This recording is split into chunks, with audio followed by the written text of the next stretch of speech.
ತಹಸೀಲ್ದಾರ್ರೆ ನೀವು ಆತರ ಮಾತಾಡಬಾರ್ದ್ರಿ please please. ಇಲ್ಲ ನೀವು ಮಾತಾಡ್ತಾ ಹೇಳ್ತಾರೆ ತಪ್ಪು. ಏನ್ ಮಾಡ್ತೀರಾ ಈಗ? ಏನ್ ಮಾಡ್ಬಿಡ್ತೀರಾ? ಮತ್ತೆ ಅದಕ್ಕೆ ನಾನು ಹೇಳ್ತಾ ಇರೋದು ನೀವು ಮಾಡಿರೋ ತಪ್ಪು ಯಾಕೆ ಗೊತ್ತಾ?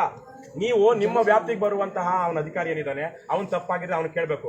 ಜನರಿಗೆ ಬುದ್ಧಿ ನಂತರ ಹೇಳಿ ಅವನ ಮೇಲೆ ಆಕ್ಷನ್ ತಗೋಬೇಕಾಗಿತ್ತು. ಫಸ್ಟ್ ನೀವು ಜನರಿಗೆ ನೀವ್ ಯಾಕೆ ಕೊಟ್ರಿ ಅಂದ್ರೆ ಏನ್ ಅನ್ಸ್ಬಿಡುತ್ತೆ ಜನಕ್ಕೆ? ನಾವು ಯಾರು ಲಂಚ ಕೊಡ್ತೀವಿ, ಯಾರು ಕೇಳಿದ್ರೆ ಲಂಚ ಕೇಳ್ದ ಇವನು ಅಂದ್ರೆ ನಮ್ಮನ್ನೇ ತಪ್ಪು ಹಿಡಿತಾರೆ ಅಂತ ಆಗ್ಬಿಡುತ್ತೆ. ಒಂದು ನಿಮಿಷ ಹೇಳ್ತೀನಿ. ಅಷ್ಟು ಜನ ಇದ್ದಾಗ ನಿಮಗೆ ಮೆಸೇಜ್ ಏನ್ ಕೊಟ್ಟಿರ್ತೀನಿ, ಅವನು ಕರೆಸಿ ಬೈದ್ ಹೇಳ್ತೀನಿ. ಬೈಸೋದಲ್ಲ, ಅವ್ನ ಸಸ್ಪೆಂಡ್ ಮಾಡ್ಬೇಕಲ್ಲ ನೀವು. ಆಕ್ಷನ್ ಏನ್ ತಗೊಂಡಿದ್ದೀರಾ? ಅವ್ನು ಇರೋಣ ವಿಡಿಯೋ ದಾಖಲೆ ಕೊಟ್ಟಿದ್ದೀನಪ್ಪ. ವಿಡಿಯೋ ದಾಖಲೆ ಕೊಟ್ಟಿದ ಮೇಲೆ ನೀವು ಅವನಿಗೆ ನೋಟಿಸ್ ಕೊಟ್ಟು ಸಸ್ಪೆಂಡ್ ಮಾಡಿದೀರಾ? ನಾನು ಅವ್ರಿಗೆ ಎಚ್ಚರಿಕೆ ಕೊಟ್ಟಿದ್ದೀನಿ. ಎಚ್ಚರಿಕೆ ಏನ್ ಎಚ್ಚರಿಕೆ? ಯಾವ ಎಚ್ಚರಿಕೆ? ಎಚ್ಚರಿಕೆಯಲ್ಲಿ ಅರ್ಥ ಇದೆಯಾ? ವಾಗ್ದಂಡನೆ ಅಂತ ಹೇಳ್ಬಿಟ್ರೆ ವಾಗ್ದಂಡನೆ ಮಾಡಿದ್ರೆ ಅವನು ಏನು ಕೇಳಿದ್ರು?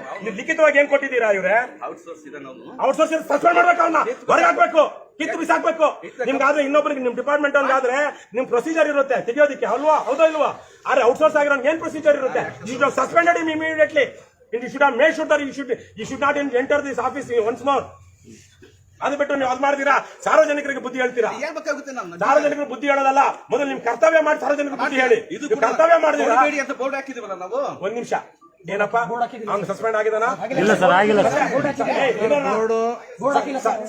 ಸಸ್ಪೆಂಡ್ ಮಾಡಿದೀರಾ? ಈಗ ಈಗ ಮಾಡ್ತೀರಾ ಇಲ್ವಾ?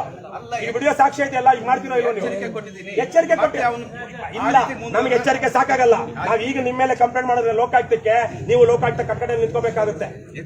ಎಚ್ಚರಿಕೆ ಸಾಕಾಗಲ್ಲ ರೀ, ಸಾಕಾಗುತ್ತೆ ಅಂತೀರಾ ನೀವು? ಈಗ ನೀವೇನೋ ಅಪರಾಧ ಮಾಡ್ಬಿಟ್ರಿ, ನಾವು ಜಿಲ್ಲಾಧಿಕಾರಿಗೆ ಹೇಳಿದ್ವಿ. ಜಿಲ್ಲಾಧಿಕಾರಿ ಅಥವಾ ನಿಮ್ಮದೇ ನೀವಲ್ಲ, ನೀವೇ ಒಂದು ವಿಚಾರಕ್ಕೆ ನಿಮ್ಗೆ ಒಂದು ಮೋಸ ಆಗಿದೆ, ನಿಮ್ ಮೇಲಧಿಕಾರಿ ಅವನಿಗೆ ಎಚ್ಚರಿಕೆ ಕೊಟ್ಟಿದ್ದೀನಿ ಅಂದ್ಬಿಟ್ರೆ ನೀವು ಬಿಟ್ಬಿಡ್ತೀರಾ?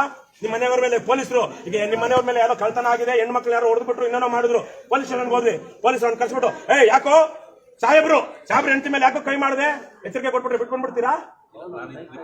ರಿಪೋರ್ಟ್ ಮಾಡಿ ಪ್ಲೀಸ್. ನೀವು ಅದಕ್ಕೆ ಕೇಳ್ತೀರ, ನಾನು ಕೈ ಮುಗಿದು ಕೇಳ್ಕೊಳ್ತಾ ಇದ್ದೀನಿ, ಕಾನೂನುಬದ್ಧವಾಗಿ ಮಾಡಿ, ಕಾನೂನುಬದ್ಧವಾಗಿ ಮಾಡಿ. ನಾವು ನಿಮ್ಗೆ ಅವಾಗ ಎಲ್ಲಾ ತರದ ಗೌರವ ಕೊಡ್ತೀವಿ.